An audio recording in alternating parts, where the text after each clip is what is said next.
거룩함 지키기라는 주제의 말씀인데요. 세나 큐티집 목요일자 말씀입니다. 소리 조금만 더 커주시고. 여러분, 부모가 되어지면 자녀에게 바라는 것이 있잖아요. 고개를 드시고 저를 바라봐주세요. 고개를 드시고. 네. 부모님이 되면 자녀들에게 바라는 게 있잖아요. 여러분의 부모님들은 뭐를 바라세요? 공부 잘하기를 바라기도 하고, 건강하기를 바라기도 하고, 신앙생활 잘하기를 바라잖아요. 그러면 우리 하나님은 우리에게 바라는 것이 뭘까요? 우리에게 원하는 것이 뭘까? 여러 가지가 있을 수가 있는데 그 중에서도 가장 중요한 것 한 가지가 뭐냐면 우리가 거룩해지기를 원한다라는 거예요. 그게 하나님의 뜻이라는 거죠. 3절이 말을 하잖아요. 하나님의 뜻은 이것이니 너희의 거룩함이다. 하나님이 우리를 부르심은 부정하게 함이 아니요 거룩하게 하심이니, 즉 하나님 우리를 부르신 목적 자체가 우리가 거룩해지기를 원한다라는 겁니다. 그게 하나님의 뜻이라는 거죠. 그러면 도대체 거룩이라는 게 뭐죠? 사람들은 거룩이다라고 할 때에 보통 사람들은 윤리적으로 생각하는 경향이 있어요. 보통 거룩하다 그러면 거짓말 안 하고 준법 정신이 투철하고 남에게 폐 안 끼치고 도둑질 안 하고 그러면 거룩하다 이렇게 이해를 하는데 실제로는 그게 거룩이 아니에요. 실제로 거룩이 뭐냐? 크게 세 가지인데 첫 번째가 뭐냐 하면 거룩은 하나님이다라는 거예요. 레위기 19장 2절에서 이렇게 말하고 있잖아요. 너희는 거룩하라. 이는 나 여호와 너희 하나님의 거룩함이니라. 너희 하나님이 거룩하다라는 거죠. 44절 레위기 11장 44절에도 보면 나는 여호와 너희의 하나님이라 내가 거룩하니 너희도 거룩할지니라. 즉 하나님 자체가 거룩이라는 거룩. 즉 거룩이라는 것은 하나님의 성품을 나타내는 대표적인 속성이 거룩인데 하나님은 거룩 그 자체다 이야기를 하고 있는 것입니다. 그렇기 때문에 이 거룩이라고 하는 건 너무 좋은 거다라는 거예요. 왜 거룩이 좋습니까? 거룩 자체가 하나님이니까. 이 세상에 하나님보다 좋은 게 어디 있겠습니까? 그죠? 그렇기 때문에 하나님이 거룩이기 때문에 거룩은 너무너무 좋은 거라는 거죠. 그런데 이 좋은 것에 비해서 우리는 이 거룩이 좋은지를 잘 몰라요. 그래서 별로 거룩하고 싶지 않다. 그냥 이대로가 좋다. 그냥 도덕적으로 윤리적으로 살면 된다. 이렇게 생각하는데요. 왜 거룩이 좋은지를 왜 모르느냐 하면 그건 다른 게 아니고 우리가 죄인이기 때문에 그래요. 우리가 죄인이다 보니까 그 죄의 습성에 적응돼 있다 보니까 거룩이 좋은지를 모르게 되더라는 거죠. 마치 우리가 목욕탕을 가는 것과 같은 거예요. 여러분 목욕탕이 있잖아요. 우리가 목욕탕을 가게 되면 참 희한한 것은 목욕탕을 가기 전에는 내 몸속에 냄새가 난다는 걸 잘 몰라요.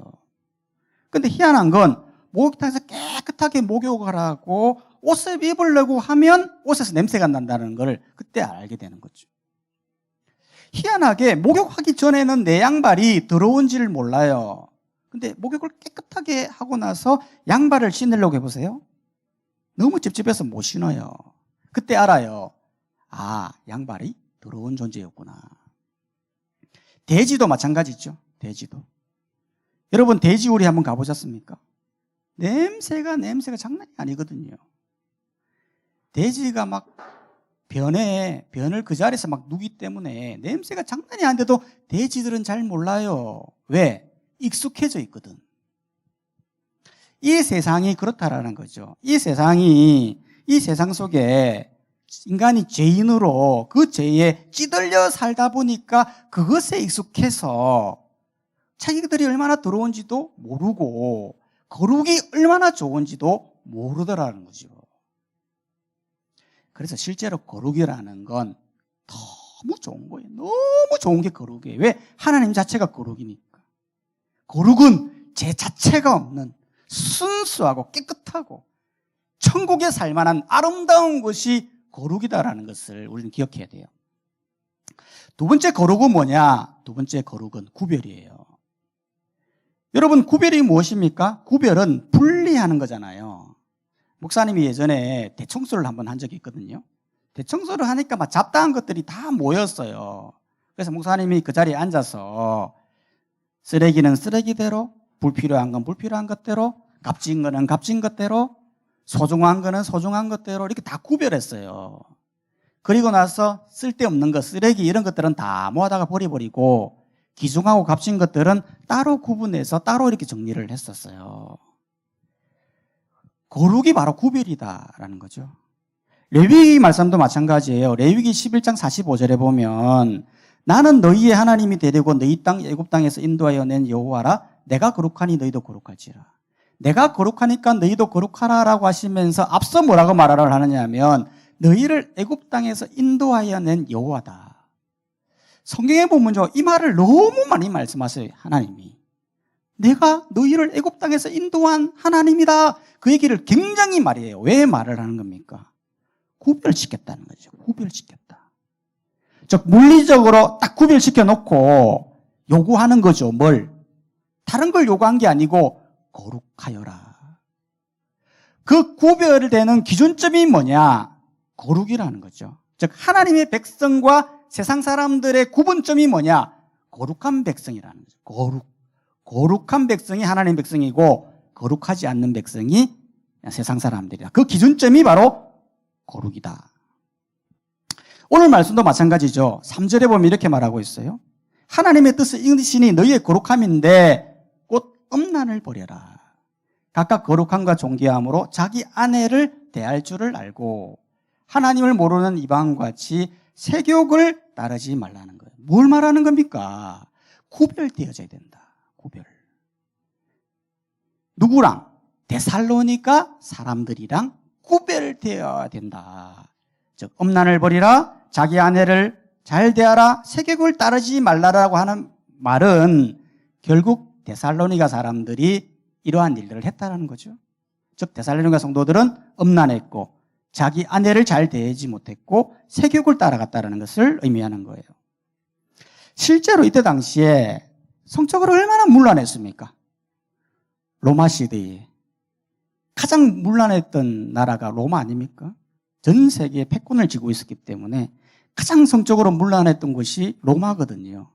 기록에 의하면 로마 사람들은 결혼하고 나서도 다른 여자들과 관계를 가지는 것을 서스럼 없이 했고 심지어는 미소년들, 나이가 어린 미소년들과 관계를 가졌다라는 기록이 있어요. 그만큼 성적으로 타락했죠. 이탈리아뿐만 아니라 그 다음에 타락된 데가 고린도잖아요. 고린도는 말할 수 없을 정도로 성적으로 문란하고 타락된 곳이었어요.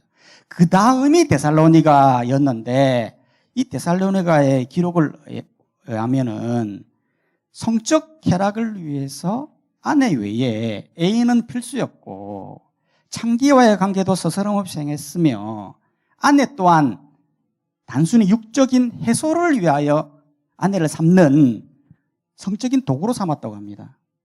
특별히 이방인과 같이 앞에 열어보시면 이방인과 같이 세욕을 따르지 말라라고 했잖아요. 여기에서 세욕이라는 게 뭐냐면 인간의 악한 본성에서 나오는 충동적인 성적인 욕망인데 이 욕망을 스스로 제어하지 못했고 그대로 내버려 뒀다라는 거예요. 그 욕망을 내버려 두면 어떻게 됩니까? 그 욕구를 만족시키기 위해서 수단과 방법을 가리지 않는 거예요. 모든 것들을 다 동원해서 그 욕구를 만족시켰다라는 거죠. 어떻게 만족시킵니까? 강간으로, 간통으로, 매춘으로, 동성애로 그런 것을 데살로니가가 추구를 했다라는 거죠. 이걸 보면 우리나라와 비슷한 것 같습니다.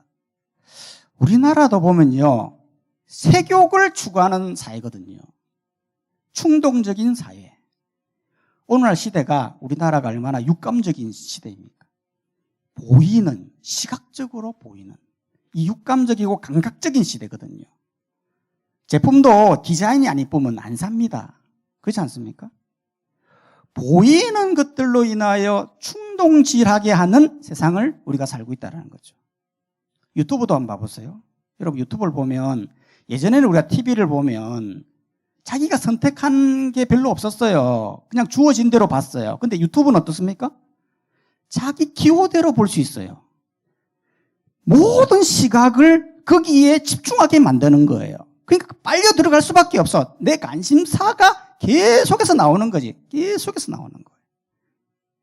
그러다 보니까 굉장히 감각적으로 충동적으로 운영을 하는 거죠.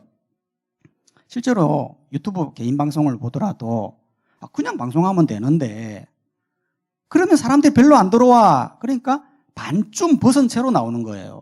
그러면은 막 폭발적으로 들어오는 거야. 굉장히 시각적으로 우리를 묻게 만드는 거죠. 묻게. 보이게 만들어서 충동질하고 색욕을 추구하고 따라가도록 만드는 우리 세상을 살고 있다는 거죠. 이 세상 가운데서 하나님의 백성은 구별되어야 된다. 즉 음란을 버리고 아내를 아내답게 대하고 색욕을 버리라. 하나님이 그거를 요구하시는 거. 그게 거룩이다라고 말씀하고 있다는 겁니다. 그러면 여기에서 하나의 질문은 하나님은 도대체 왜 이렇게 성적인 부분에 이렇게 예민한 걸까요? 아니 우리가 생각할 때는 뭐 그렇게 중요한 것 같이 여겨지지 않는데 뭐 그냥 좀 편하게 살면 안 됩니까? 좀 즐기면 안 됩니까? 뭐가 문제가 있길래 하나님은 왜 그렇게 성적인 부분에만 예민하십니까? 라고 말할 수 있는데 하나님은 왜 그렇게 중요하게 보느냐 하면 두 가지 이유 때문에 그래요. 첫 번째가 뭐냐면 하나님이 왜 예민하냐. 창조 질서를 파괴한다는 거죠. 성적인 타락이. 여러분 하나님은 사람을 지을 때 남자와 여자를 지으시고 그 가정을 통해서 자손이 번성하기를 원하시는 질서를 만들어 놓았잖아요. 그런데 남자가 여러 명의 여자와 만나서 결혼하고 관계를 가지면 어떻게 됩니까? 그래 되면 가족이 파괴가 되는 거예요. 그로부터 파생되어지는 여러 가지 자녀들이 나오게 되면서 고아들이 속출하게 되고 가부가 속출하게 되는 거예요. 그러면 가정이 무너지는 거 아닙니까? 그러니까 하나님을 이거를 못 참는 거예요. 하나님은 굉장히 예민한 거죠.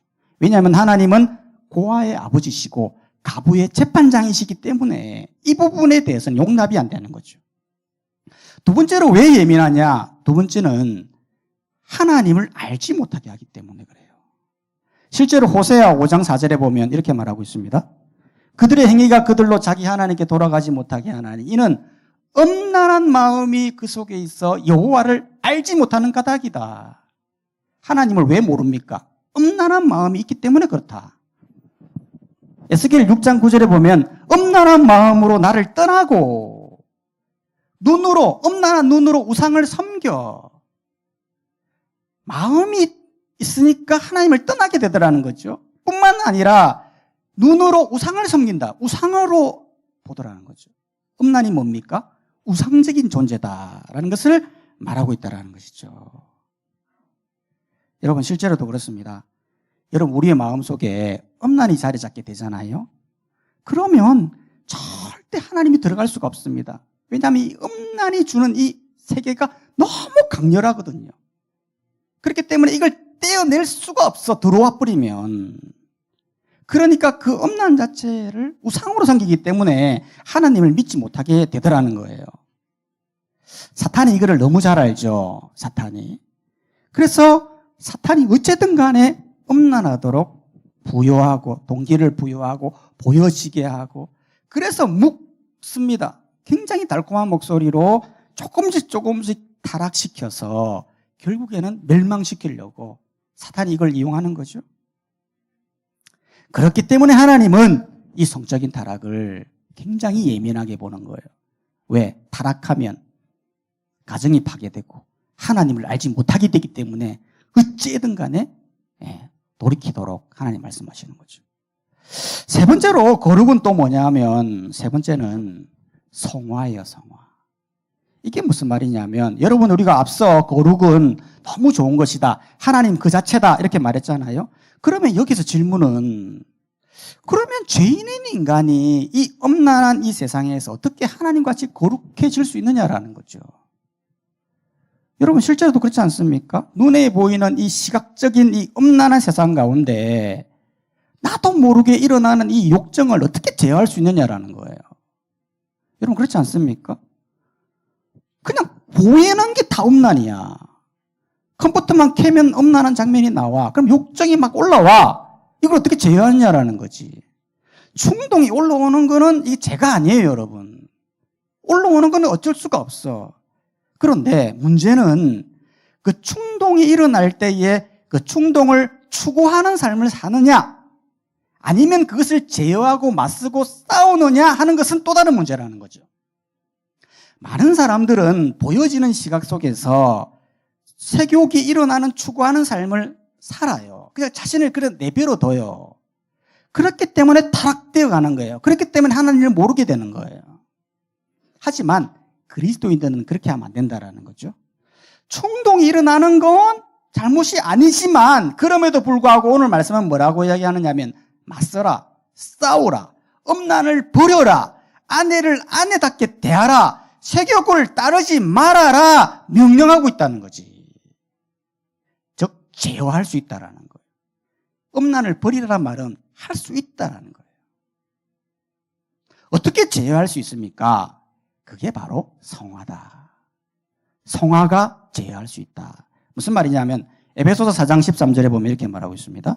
우리가 다 하나님의 아들을 믿는 것과 아는 일에 하나가 되어 온전한 사람을 이루어 그리스도의 장성한 분량이 충만할 때까지 이르리니.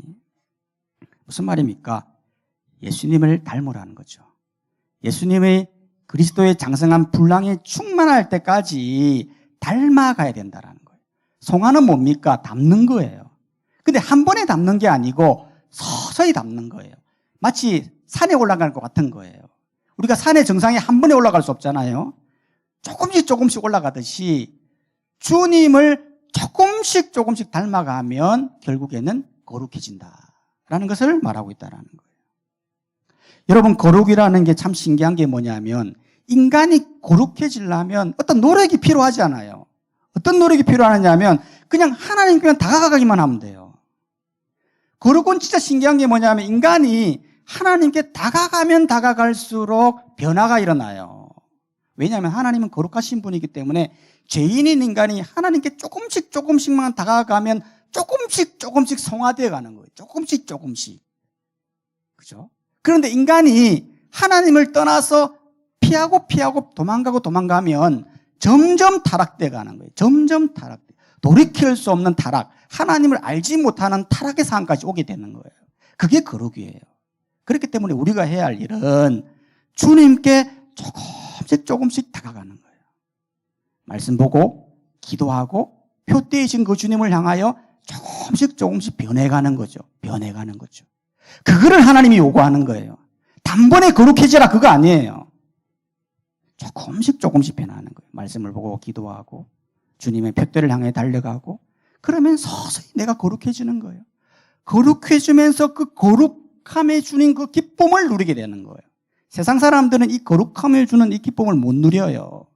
그냥 쾌락적인 육체적인 감각만을 추구하지. 그리스도인은 달라요. 주님을 닮아가면서 주님이 주시는 그 은혜와 그 주님이 주시는 그 만족감, 그 기쁨, 말할 수 없는 카타르시스를 느끼는 거죠. 그게 거룩함이에요. 서서히 변해가는 거죠. 서서히. 그거를 누가 돕습니까? 성령 하나님이 도와요. 오늘 8절 말씀 이렇게 말하고 있잖아요. 그러므로 저버리는 자는 사람을 저버림이 아니요 너희에게 그의 성령을 주신 하나님을 저버림이라.